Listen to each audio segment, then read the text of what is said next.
सैयदना व नबियना व शफीअना व मौलाना व मौला सकलैन व जद्दिल हसन वल हुसैन बिल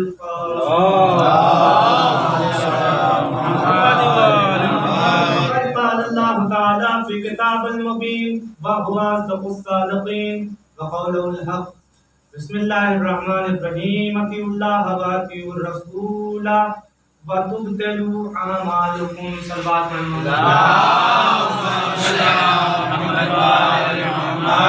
अलैहि मोहतरम बिरादरान ईमान आज़ादारान सरकार सईद व शुहदा अज़ीज़ान मोहतरम, आप माशाअल्लाह दो खतीबों से बेहतरीन मजलिस को खिताब सुन रहे हैं और दोनों बेहतरीन खतीब हैं। मैं इनके दरमियान हायर नहीं होना चाहता था, लेकिन हुक्म था, लिहाजा हुक्म की पाबंदी के लिए मैं आज की मजलिस को खिताब करने के लिए आपके सामने आया हूँ। और कुछ पैगाम है आयत के सिलसिले में गुफ्तगू करने से पहले बहुत ही माजरत के साथ एक बात की अर्ज करनी है। ये जो आज़ादारी है हमारी जान है, हमारा ईमान है और आज़ादारी ही मुहाफ़िज़ इस्लाम है। लेकिन क्या मालूम कि जब ये आज़ादारी के अय्याम शुरू होते हैं तो हमारे दरमियान इख्तलाफात के सिलसिले भी शुरू हो जाते हैं। अज़ीज़ान मोहतरम, इस पर गौर करने की ज़रूरत है कि आखिर क्या वजह है कि जब ये आज़ादारी के अय्याम जो 2 महीने 8 दिन के होते हैं, इसी में जितने भी इख्तलाफात हैं इसी में पैदा होते हैं। मिसाल के तौर पर एक शख्स है जिसकी 4 बच्चे हैं और चारों के दरमियान इख्तलाफ पाया जा रहा है। इधर बाप की वफात हुई तो जब बाप की मैयत का वक्त उठने का आया तो उन चारों भाइयों ने अपने इख्तलाफात को खत्म करके एक साथ मिलकर अपने बाप का जनाजा उठाया। तो ये इंसान के लिए लम्हे फिक्रिया है बेशक कि जो इस कायनात की वजह, जिसकी वजह से ये कायनात बची है, जिसकी वजह से इंसानियत बची है, जिसकी वजह से इस्लाम बचा है, आखिर जब हम उसका गम मनाने के लिए जाते हैं तो हमारे दरमियान इख्तलाफ क्यों होता है? तो इसकी सिर्फ एक वजह है कि हम सिर्फ ज़बान से हुसैन कहते हैं, हमने किरदार इमाम हुसैन अलैहिस्सलाम को नहीं देखा। अगर किरदार इमाम हुसैन अलैहिस्सलाम को देखा होता तो कभी भी हमारे दरमियान इख्तलाफात न होते। एक सलावत पढ़ेगा।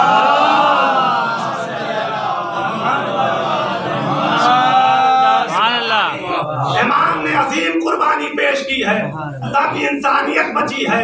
देखिए, मरने के लिए 3 लफ्ज इस्तेमाल किया जाता है। एक लफ्ज है मौत, दूसरा लफ्ज है हलाकत, तीसरा लफ्ज है शहादत। मौत का मतलब क्या है? कहा मौत का मतलब होता है मर जाना, हलाकत का मतलब होता है मर के मिट जाना, शहादत का मतलब होता है मर के जिंदा। क्या आखिर वो कौन है जो मर के जिंदा हो गया? मैं कहूँगा करबला में आओ, जब हुसैन के जिस्म से हुसैन के सर को अलग किया गया और नौ के नेज़र पे हुसैन के सर को बुलंद किया गया तो हुसैन सूरह कहफ की तिलावत कर रहे थे और दुनिया को पैगाम दे रहे थे कि दुनिया वाले समझ ले कि ना हम कुरान से अलग है, ना कुरान हमसे अलग है।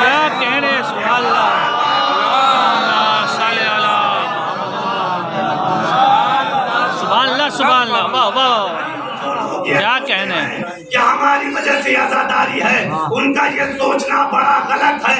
मैं बहुत बड़ा जुमला इस्तेमाल करने जा रहा हूँ कि देखिए, हमारी वजह से आज़ादारी नहीं है बल्कि आज़ादारी की वजह से हम हैं। मैंने ये जुमला कहा कि आज़ादारी हमारा तहफ़्फ़ुज़ करती है, आज़ादारी हमारी हिफाजत करती है। दुनिया ये सवाल करती है कि भाई आप काबे को भी मानते हैं, आप करबले को भी मानते हैं, इन दोनों में फर्क क्या है? मैं बहुत बड़ा जुमला कहने जा रहा हूँ। भाई काबा क्या है, करबला क्या है? हमारा काबा वो है जिसे इबादत खाना कहते हैं, करबला वो है जिसे हिफाजत खाना कहते हैं।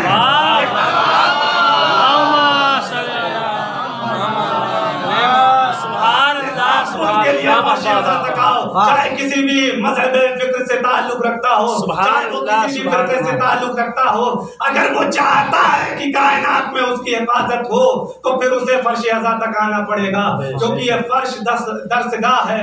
और मैंने जिस आयत को अभी मैंने कहा कि ना कुरान अहले बैत से जुदा है, ना अहले बैत कुरान से जुदा है, इसीलिए हमारी मजलिसों में सबसे पहले आयतों का सिलसिला होता है। हम कुरान से इन मजलिसों का आगाज करते हैं। अजीजान मोहतरम, इसीलिए मैंने सूरह मोहम्मद की एक आयत 33वीं आयत की तिलावत की कि जिसमें परवरदिगार आलम इरशाद फरमा रहा है, बहुत जल्दी मैं अपनी बात को मुकम्मल करूं कि परवरदिगार आलम सूरह मोहम्मद में इरशाद फरमा रहा है कि भाई तुम अल्लाह की इताअत करो, रसूल की इताअत करो और अपने आमाल को बातिल होने से बचा लो। देखिए, इस आयत में अमल का हुक्म नहीं हो रहा है, बल्कि तहफ्फुज़े अमल का हुक्म हो रहा है कि भाई आप अपने अमल का तहफ्फुज़ कैसे करेंगे। भाई आपने नमाज पढ़ ली, आपने अमल साले को अंजाम दे दिया, तो अब ये जितने भी अमाल है इनकी हिफाजत कैसे होगी। तो कहा इसकी हिफाजत कैसे होगी, तो कहा आपको अल्लाह की इताअत करनी पड़ेगी, रसूल की इताअत करनी पड़ेगी। आप इस्लाम की तारीफ उठा के देखिए कि आज इस्लाम में 73 फिरके हैं और हर फिरके में कोई ना कोई इख्तिलाफ पाया जाता है, हर फिरका एक दूसरे का मुखालिफ है। यहाँ तक कि नमाज में फर्क है, जिसे सबसे बड़ी इबादत कहा जाता है, जो मोमिन की मेराज है, जो दीन का सुकून है, और जिसके लिए ये इरशाद हुआ कि अगर ये अमल कबूल तो तमाम अमल कबूल, यानी वो अमल जिसकी कबूलियत का इन्हिसार तमाम अमल के ऊपर है उसे नमाज कहते हैं। और नमाज के सिलसिले में लोगों का इख्तिलाफ है कि नमाज हाथ बांध के पढ़ा जाए या हाथ खोल के पढ़ा जाए। यहाँ तक कि अजान में फर्क है, अजान के अरकान में फर्क है, अजान के औकात में फर्क है, अजान के जुमलों में फर्क है। और सबसे बड़ा फर्क यह है कि लोग ये कहते हैं, एक जगह ये कहा जाता है कि वजू कीजिए, एक जगह ये कहा जाता है कि वजू बनाइए। तो वजू बना के यही पैगाम दे रहे हैं कि भाई हमने जैसे हम वजू बना रहे हैं वैसे ही हमने अपना खलीफा बना लिया।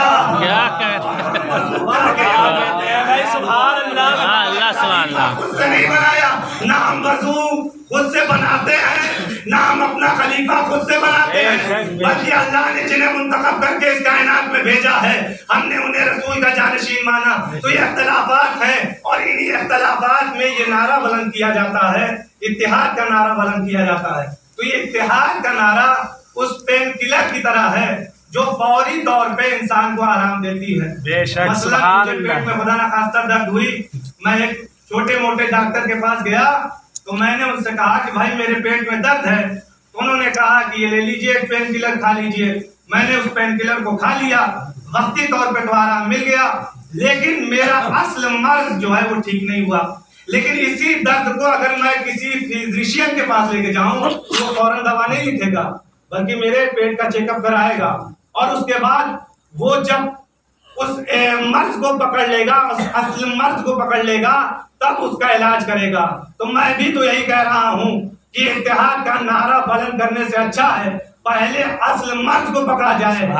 ये इख्तिलाफ क्यों हो रहा है, इख्तिलाफ की वजह क्या है कि नमाज हाथ बांध के पढ़ा जाए या नमाज हाथ खोल के पढ़ा जाए। देखिए, नमाज जो हाथ बांध के भी पढ़ता है वो अपनी मर्जी से नहीं पढ़ता, बल्कि उसके इमाम ने बताया कि नमाज हाथ बांध के पढ़िए। और हम नमाज जो अपना हाथ खोल के पढ़ते हैं तो वो अपनी मर्जी से नहीं पढ़ते, बल्कि हमारे इमाम ने बताया कि नमाज हाथ खोल के पढ़िए। तो अगर बहस करनी है तो इस मसले में करो ना भाई, इस मसले में बहस ना कीजिए कि नमाज हाथ खोल के पढ़ी जाए या नमाज हाथ बांध के पढ़ी जाए, बल्कि बहस इस मसले में होनी चाहिए कि किसका इमाम सही है। जिसका इमाम होगा उसकी नमाज सही होगी, जिसका इमाम गलत होगा उसकी नमाज गलत होगी। एक सवाल,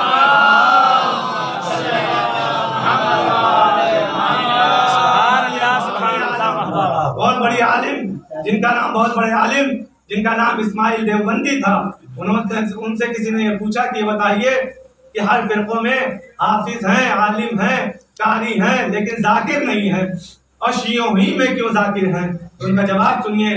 वो कहते हैं कि शियों में इसलिए जाकिर हैं कि अगर औरों के इमामों का जिक्र इबादत होता तो औरों के यहाँ भी जाकिर होते। शियों के इमामों का जिक्र इबादत है, एक सवाल,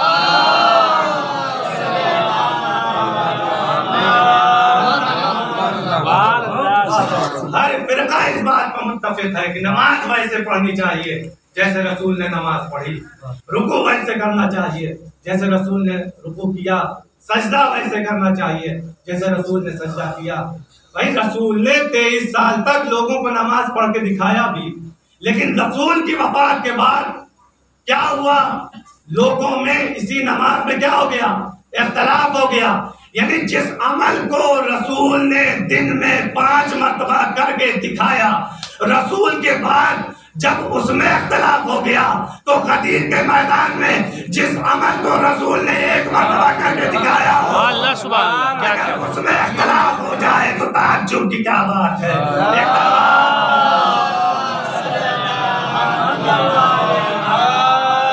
ऐसे पढ़ी जाए जैसे रसूल ने नमाज पढ़ी। अब तारीख उठा के पढ़िए कि कई सालों के बाद, कई अरसों के बाद जब अली मस्जिद में गए हैं और अली ने मस्जिद में नमाज पढ़ाई है और लोग जब नमाज पढ़ के बाहर निकले हैं तो उनकी जबान पे यही जुमले थे कि आज हमने वैसी नमाज पढ़ी जैसे नबी नमाज पढ़ते थे। ना कह दूं, अगर जब तुम नबी जैसी नमाज न पढ़ सके तुम नबी जैसे कैसे हो जाओ। क्या कह रहे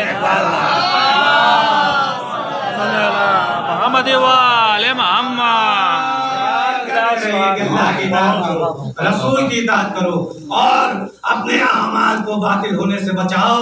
अब मुझे एक और आयत नजर आ गई सूरह निसा की, अतिउल्लाह व अतिउर रसूल व उलुल अम्र मिनकुम। अज़ीज़ान मोहतरम, अब आयत से आयत को मिलाइए। मैंने जब इस आयत को पढ़ा तो मैं इस नतीजे पे पहुंचा कि जब जिसने भी उलुल अम्र को पहचान लिया उसने अपने अमाल का तहफ़्फ़ुज़ कर लिया। तो ये कहते हैं, हम उस बात की दलील देते हैं, या अलियन वलीउल्लाह भेजा नहीं कहा जाता, बल्कि हम दलील देते हैं कि हम वो फिरका है जिसने अपने उलुल अम्र को पहचान लिया है, इसीलिए हमारे अमाल की हिफाजत हो रही है।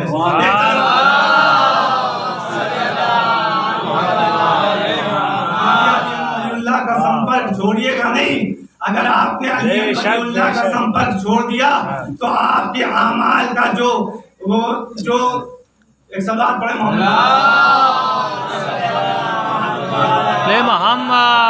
आपके अमाल का जो चंद्रयान है ना वो भटक जाएगा। लिहाजा अल्लाह का साथ इंसान को नहीं छोड़ना चाहिए। और हमारे मौला ने बताया है कि नमाज हाथ बांध के नहीं बल्कि हाथ खोल के पढ़ो। और नमाज में अगर कोई इधर उधर देख रहा है तो इसका मतलब वो दलील है कि उसके ऊपर शैतान गालिब आ रहा है। तो अब एक जुमला आपकी पाकीज़ा समातों की नज़र करता हुआ चलो कि अगर इबादत में शैतान गालिब आ जाए तो इंसान का चेहरा इधर उधर हो जाए, अगर खिलाफत में शैतान गालिब आ जाए क्या कहने।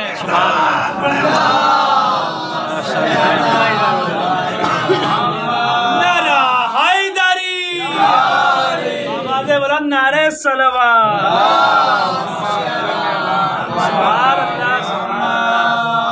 हम कामयाब हैं और क्यों? क्योंकि हमने उलुल अम्र को पहचान लिया है। अज़ीज़ान मोहतरम, मुसलसल आपकी लिया करते चले हुए आ रहे हैं। देखिए आज की मजलिस में आपको जहाँ जनाब ज़ैनब को पुरसा देना है, जहाँ जनाब लैला को पुरसा देना है, वहीं इमाम हुसैन अलैहिस्सलाम को उनके जवान लाल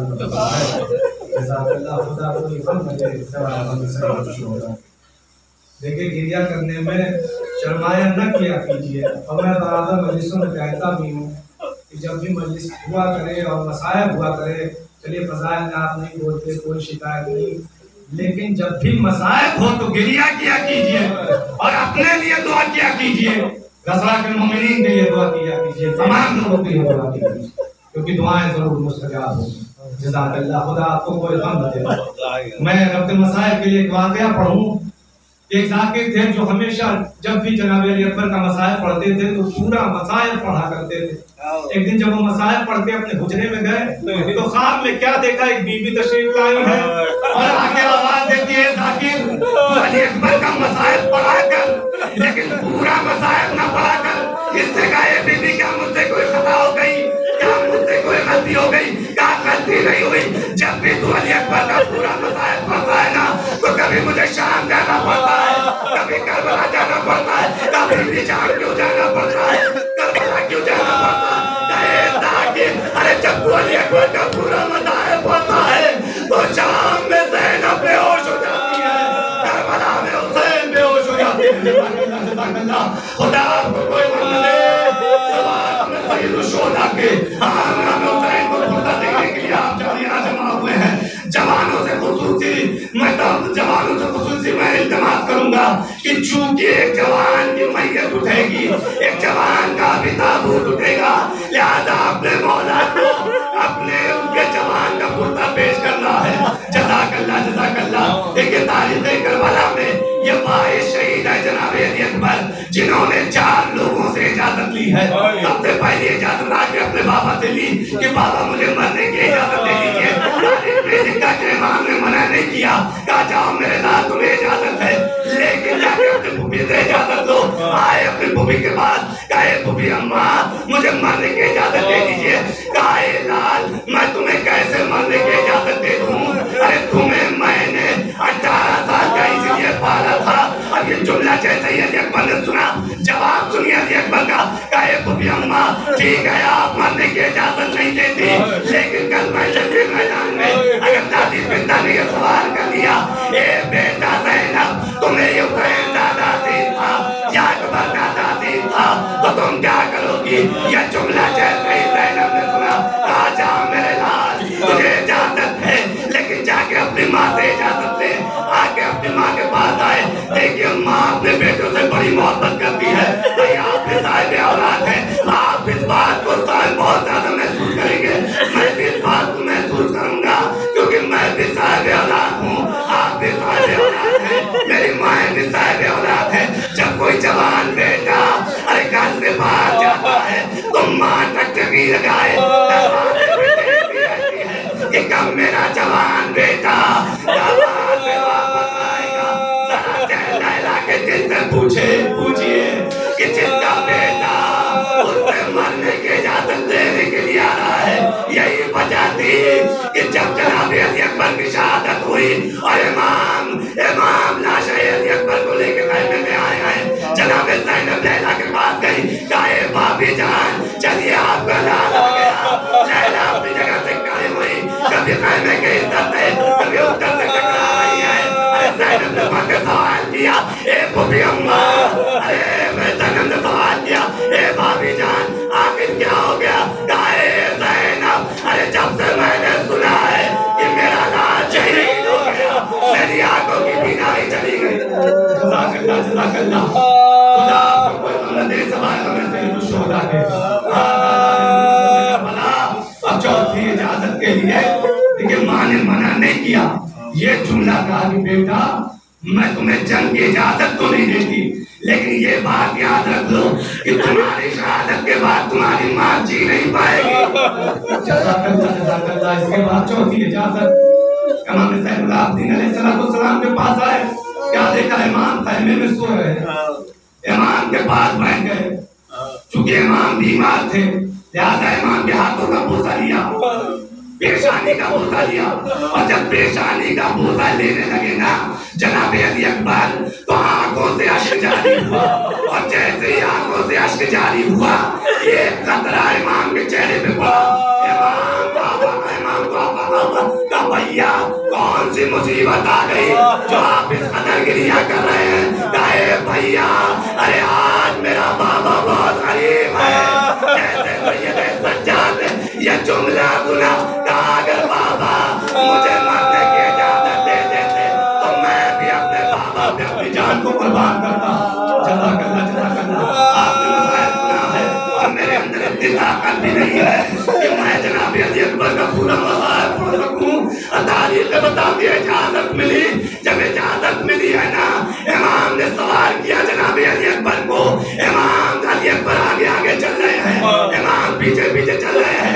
इधर अकबर ने घोड़े की रफ्तार को बढ़ाया, उधर हुसैन ने अपनी रफ्तार को बढ़ाया, और तारीख बताती है कि हुसैन के रास्ते में एक पत्थर आया, हुसैन पत्थर से टकराए, जमीन करबला में गिरे।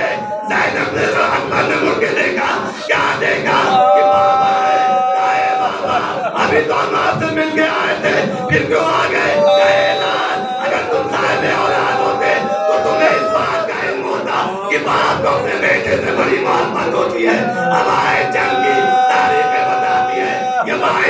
मुमकिन है कि जिसने अपने बाबा को मदद के लिए नहीं बुलाया। मैंने आलम तसव्वुर में अली अकबर से सवाल किया, जितने भी शहीद हुए उन्होंने आपके बाबा को आवाज दी, आपने अपने बाबा को आवाज क्यों नहीं दी? कहा जब अली अकबर आवाज दे कि मैंने अपने बाबा को इसलिए आवाज नहीं दी क्योंकि मैं जानता था कि मेरा बाबा ज़ईफ है, वो जवान का लाशा कैसे उठाएगा। तारीख बताती है अली अकबर के करीब इमाम पहुंचे, इमाम ने अली अकबर के सीने से पर्ची का फल बेचा, बस आप ताबूत की ज़ियारत करेंगे। पर्ची का फल बेचा, इमाम ने अली अकबर के लाशे को उठाया, आवाज दी, क्योंकि अली अकबर की सांस चल रही थी। एक मर्तबा बंद गाए बेटा बस थोड़ी देर के लिए अपनी सांसों को बरकरार रखना। मैं एक बहन से वादा लेके आया कि मैं अली अकबर को जिंदा क़ैमे में लेके आऊंगा। जैसे ही ये जुमला अली अकबर ने सुना, मदीने का रुख किया, आवाज दी, ए बाबा मैं भी मदीने से जब चला था तो मैंने अपने बहन से वादा किया था, ये मैं तो बना तेरा भाई मदीना।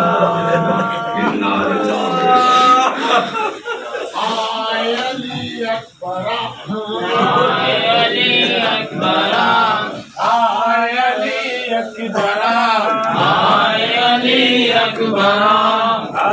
अली अकबर अली अकबर अली अकबर अली अकबर अली अकबर अली अकबर अली अकबर अली अकबर अली अकबर अली अकबर अली अकबर अली अकबर